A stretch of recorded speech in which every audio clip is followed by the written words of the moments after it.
نحمده ونصلي ونسلم على رسوله الكريم اما بعد ولا تقولوا لمن يقتل في سبيل الله اموات بل احياء ولكن لا تشعرون، اور نہ کہو ان کو جو شہید کیے گئے خدا کی راہ میں کہ وہ مردے ہیں بلکہ وہ زندہ ہیں، لیکن تم شعور نہیں رکھتے۔ تو جب شہید زندہ ہے تو نبی علیہ السلام تو بدرجہ اولا زندہ ہیں۔ عن انس بن مالک رضی اللہ تعالی عنہ قال قال رسول اللہ صلی اللہ علیہ وسلم الانبیاء احیاء فی قبورہم یصلون، مسند اعلی مسلم صفحہ نمبر 658۔ حضرت انس بن مالک رضی اللہ تعالیٰ عنہ سے روایت ہے، نبی علیہ الصلوۃ والسلام کا ارشاد ہے، انبیاء علیہ السلام اپنی قبروں میں زندہ ہیں اور نمازیں پڑھتے ہیں۔ اس قرآن پاک کی آیت اور حدیث مبارک کو سامنے رکھ کر علماء دیوبند کا یہ عقیدہ نظریہ ہے، تمام انبیاء کرام علیہ السلام اپنی مبارک قبروں میں اپنے دنیاوی جسموں کے ساتھ بتعلق روح بغیر مکلف ہونے اور بغیر لوازم دنیا کے زندہ ہیں۔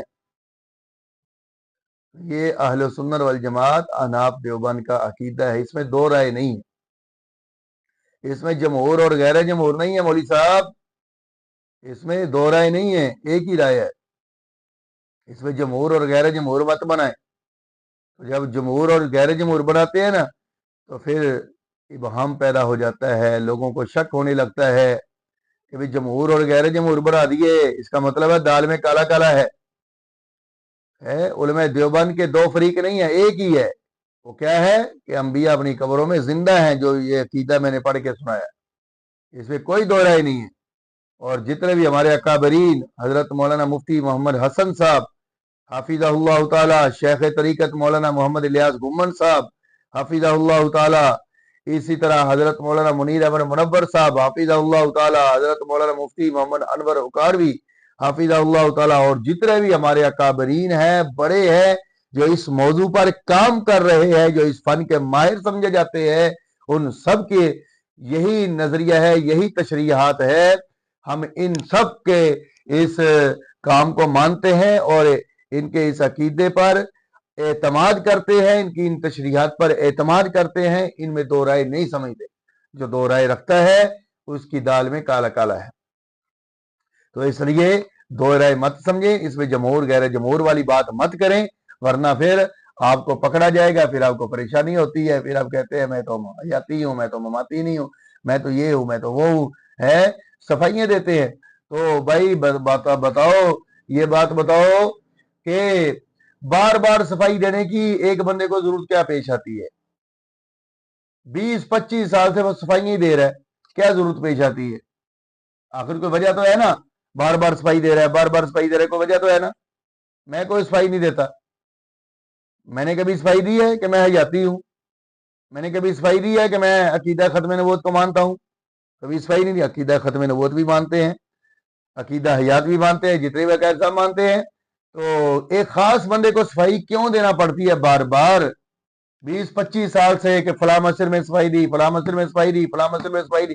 آخر کوئی دال میں کالا کالا تو ہے نا، کوئی غلطی تو ہوتی ہے، کوئی مسٹیک ہوتی ہے آپ سے، اس لیے صفائی دینی پڑتی ہے۔ لوگ آپ پر پھر انگلی اٹھاتے ہیں، آپ کے پاس کوئی آتا ہوگا، آپ کسی کے پاس جاتے ہوں گے، آپ کسی کو کوئی کتاب دیتے ہوں گے، کوئی مسٹیک ہوتی ہوگی تو اس وجہ سے پھر صفائی دینی پڑتی ہے، پھر لوگوں کو پریشانی ہوتی ہے، پھر آپ پر انگلیاں اٹھتی ہیں، پھر آپ پورے علماء اکرام کے اتحاد کو خراب کر دیتے ہیں، کیونکہ جب آپ پر انگلی اٹھتی ہے تو بعض آپ کے ساتھ ہوتے ہیں، بعض آپ کے مخالف ہوتے ہیں، سب آپس میں جھگڑ پڑتے ہیں، اتحاد خراب ہو جاتا ہے۔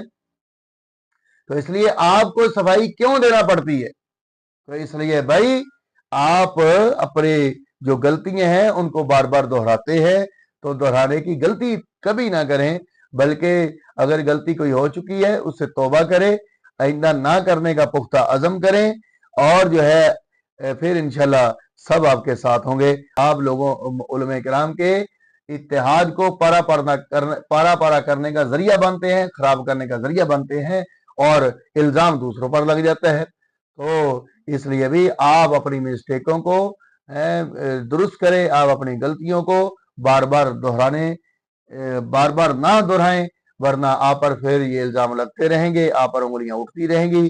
آپ کبھی اس مسجد میں صفائی دیں گے, کبھی اس مسجد میں صفائی دیں گے, کبھی فلاں جگہ صفائی دیں گے, کبھی کوئی تحریر لکھ کر دیں گے, کبھی کوئی. میں نے تو کبھی نہیں دی, کبھی دی ہے کوئی تحریر لکھ کر, کبھی میں نے صفائی دی ہو ہیں؟ او بھائی, جو کسی قادیانی کے ساتھ بیٹھے گا نا, چائے پیے گا نا, اس کا ہیلپ کرے گا نا, اس کی امداد کرے گا نا, پھر اس پر جو ہے الزام لگے گا, پھر آ کر کے میں تو عقیدہ ختم نبوت کو مانتا ہوں, پھر وہ کہے گا, پھر علماء اسے لکھوائیں گے, پھر اس سے علماء بیان کروائیں گے اس موضوع پر. اچھا, پھر اس سے کوئی مسٹیک ہو گئی, کوئی غلطی ہو گئی, کسی قادیانی کے ساتھ بیٹھ گیا, پھر علماء کرام کہ دیکھا نا اس نے جھوٹا کہا تھا, یہ تو پکا قادیانی ہے. پھر وہ علماء کرام کے پاس گھومتا پھرے گا, فون کرتا پھرے گا, میں تو بھائی پکا ہے عقیدہ ختم نبوت والا ہوں, مجھ پر یہ الزام لگ رہا ہے, مجھ پر یہ ہو رہا ہے, مجھ پر وہ ہو رہا ہے. پھر وہ صفائیاں دیتا پھرے گا. تو بھائی آپ قادیانیوں کو چھوڑ دیتے, آپ ان کے پاس آنا جانا چھوڑ دیتے, ان کے پاس بیٹھنا چھوڑ دیتے, ان کے پاس چائے پینے سے باز رہیں, دوستانوں کو ختم کریں. اسی طرح عقیدیات میں بھی جب آپ سے مسٹیک ہو گئی, آپ کو صفائی دینی پڑے گی. جب آپ مماتیوں کو بلائیں گے تو بعد میں آپ کو صفائی دینی پڑے گی. جب آپ جو ہے مماتیت کا میزبان بنیں گے, آپ کو صفائی دینی پڑے گی. جب آپ اپنے طلباء کو کوئی مماتی کی کتاب دیں گے پڑھنے کے لیے, آپ کو بعد میں صفائی دینی پڑے گی. اور پھر آپ کو کیا لگے, کوئی بیان ہو رہا ہو, آپ کھڑے ہو کر کہ نہیں میں ایسے ہوں, میں ایسے ہوں, آپ کو صفائی دینے کی کیا ضرورت ہے؟ آپ نے تو پہلے ایک شک میں تھا, پھر تو سارے مجمع کو شک کے اندر ڈال دیے. بیان ہوا ہے نا ایک موضوع پر, تو دوسرا بندہ کھڑے ہو کر صفائی دینے لگ گیا, جی میرا دادا فلاں جگہ سے پڑھا, میں فلاں جگہ سے پڑھا, میں فلاں جگہ سے پڑھا, میری فلاں نسبت ہے. آپ نے صفائی شروع کر دی, تو پہلے تو ایک کو شک میں تھی, اب سب کو آپ نے شک کے اندر ڈال دی. تو شک میں تو آپ نے ہی ڈالا ہے, آپ کو کیا ضرورت پڑی؟ کوئی دال میں کالا کالا تھا تو اس لیے آپ نے شک میں ڈالا ہے. تو اس لیے بھائی آپ ایسے کام مت کریں جس سے آپ کو پریشانی ہو, اور علماء کرام کا اتحاد پارا پارا ہو, علماء کرام کے کام کے اندر آپ خود ہی رکاوٹ بن جائیں.